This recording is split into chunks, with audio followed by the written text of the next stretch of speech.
भास्कर भाई on air हो गया।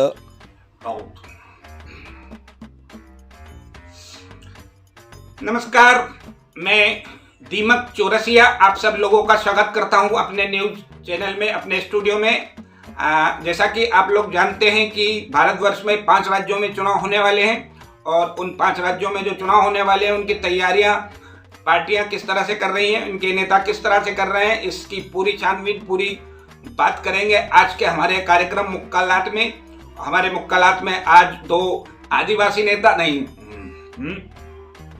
अंतरराष्ट्रीय नेता, 2 राष्ट्रीय नेता हमारे स्टूडियो में मौजूद हैं। आज हम उनसे बात करेंगे। तो सबसे पहले जो हमारे पूर्व राष्ट्रीय अध्यक्ष रहे हैं श्री अजीत शाह जी, घर के मंत्री अजीत शाह जी, आपका हमारे स्टूडियो में बहुत बहुत स्वागत है। नमस्कार, आपका भी बहुत बहुत शुक्रिया हमको यहाँ आमंत्रित करने के लिए। और हमारे दूसरे नेता हैं हमारे प्रदेश के मुख्यमंत्री जोगी जी।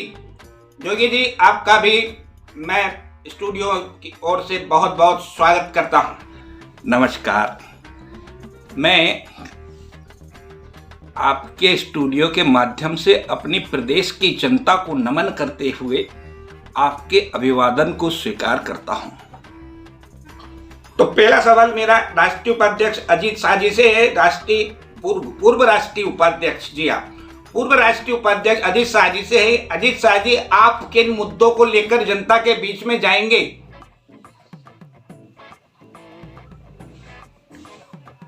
हम चुनाव में जाकर सीधा सरकार की नाकामियों को लोगों के सामने, जनता के सामने रखते हैं और उन्हें बताते हैं कि सरकार क्या कर सकती थी और उन्होंने क्या नहीं किया।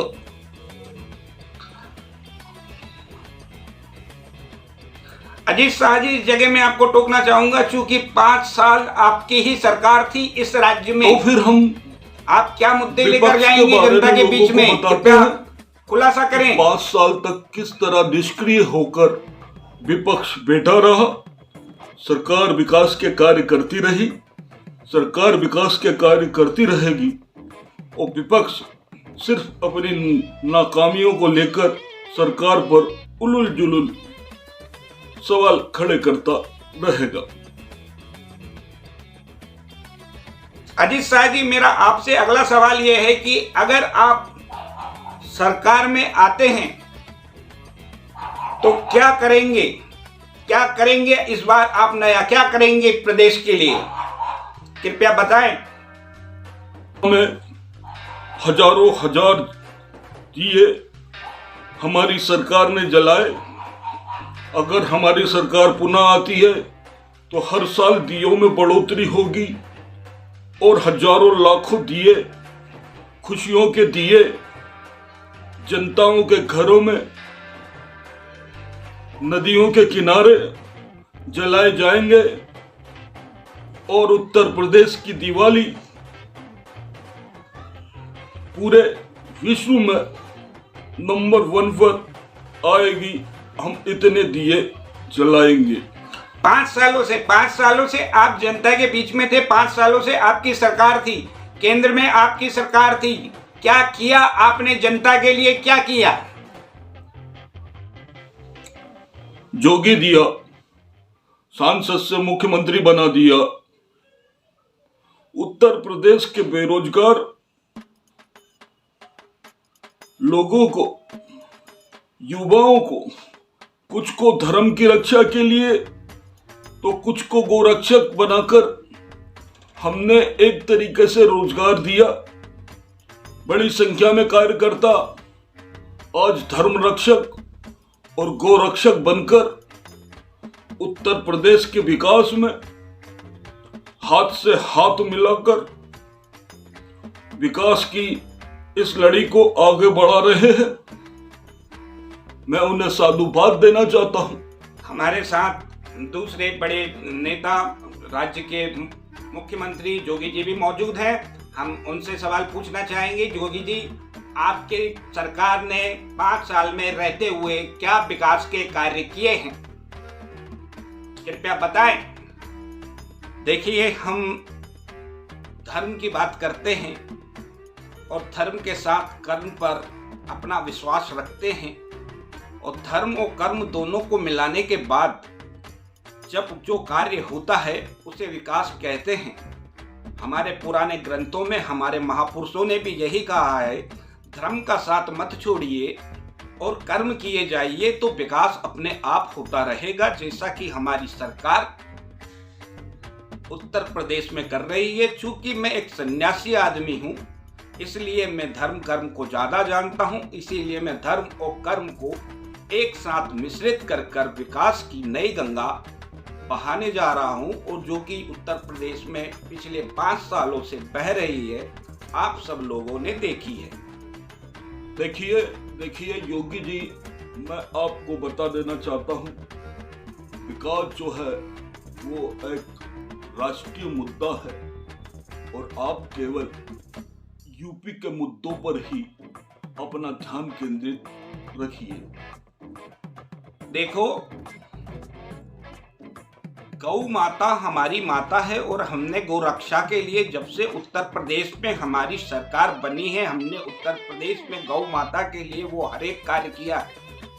हमने राज्य स्तर से लेकर ब्लॉक स्तर तक गौ रक्षकों का पूरा एक दल बना दिया है, जो गौ रक्षा के लिए, गौ माताओं की चिकित्सा के लिए, सारे उनकी दवाओं के लिए सारे इंतजाम किए हुए हैं। गाय हमारी माता है, ये हमारा राष्ट्रीय मुद्दा है। जोगी जी, यहाँ आपके सीनियर नेता लोग बैठे हुए हैं, आप थोड़ा इज्जत रखें और थोड़ा राष्ट्रीय मुद्दों को छोड़कर उत्तर प्रदेश की ही बातें करें। कृपया करके आप ही बता दें पूर्व राष्ट्रीय अध्यक्ष महोदय की मुझे क्या बोलना चाहिए।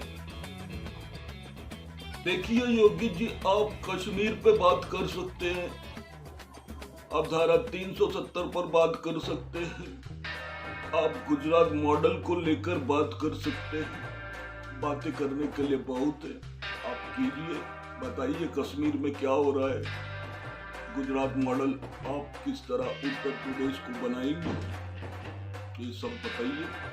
हमारी सरकार ने जो कश्मीर में धारा 377 हटाकर समूचे भारत के लिए जो कश्मीर के द्वार खोले हैं, वो अपने आप में प्रासंगिक है, सराहनीय कार्य है। कश्मीर में जो पहले हो रहा था हमारे धर्म के खिलाफ गलत प्रचार, दुष्प्रचार, अनाचार, दुराचार, जो भी हो रहा था, उन सबको रोकने के लिए हमारी केंद्र सरकार ने जो प्रयास किए हैं, जो सफल प्रयास किए हैं, उनमें जो सफलता पाई है वह आप लोगों ने देखी है। कश्मीर में हमारे जवान, हमारा किसान, हमारे किसान का बेटा जवान बनकर कश्मीर में सीने पर गोली खा रहा है।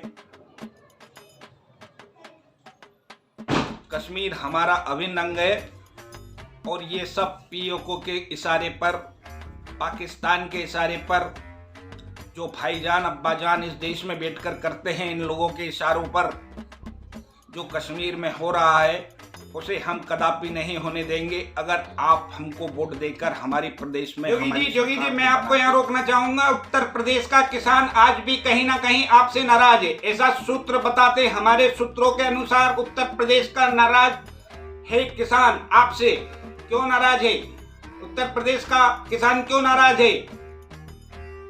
देखिए, ये हमारे खिलाफ विपक्ष की चाल है जो कि पूरी तरह से विफल हो चुकी है। उत्तर प्रदेश का किसान हम लोगों के साथ है और हम लोगों के साथ कंधे से कंधा मिलाकर चल रहा है। मैं एक सन्यासी आदमी हूं, मैं झूठ नहीं बोलता।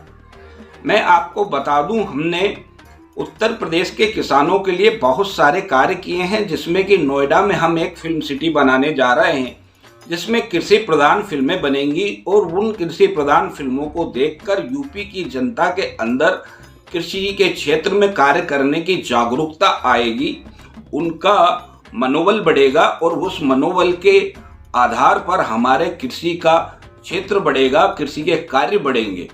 ये हम बहुत जल्दी करने वाले हैं। धन्य है गुरुदेव।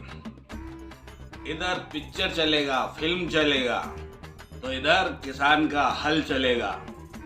क्या सुत्यापा बनाया है जनता का। भाइयों और बहनों, इस देश में चुनाव आजादी के बाद से अभी तक अगर लड़ा गया है तो केवल और केवल धर्म और राजनीति के नाम पर लड़ा गया है। जाति की राजनीति हमेशा इस देश पर भारी रही है। अगर हम जाति को, कास्ट को अगर चुनाव से निकाल दे तो बचता है घंटा। और इन नेताओं के घर जीतने के बाद जब हम जाते हैं तो ये हमसे बोलते हैं, भाग डीके बोस, भाग डीके बोस। चाहिए तो फिर मिलते हैं अगले प्रोग्राम में आपके साथ। आपका अपना दीमक चौरसिया। देखते रहिए, चैनल को सब्सक्राइब कीजिए, लाइक कीजिए और हाँ, शेयर करना ना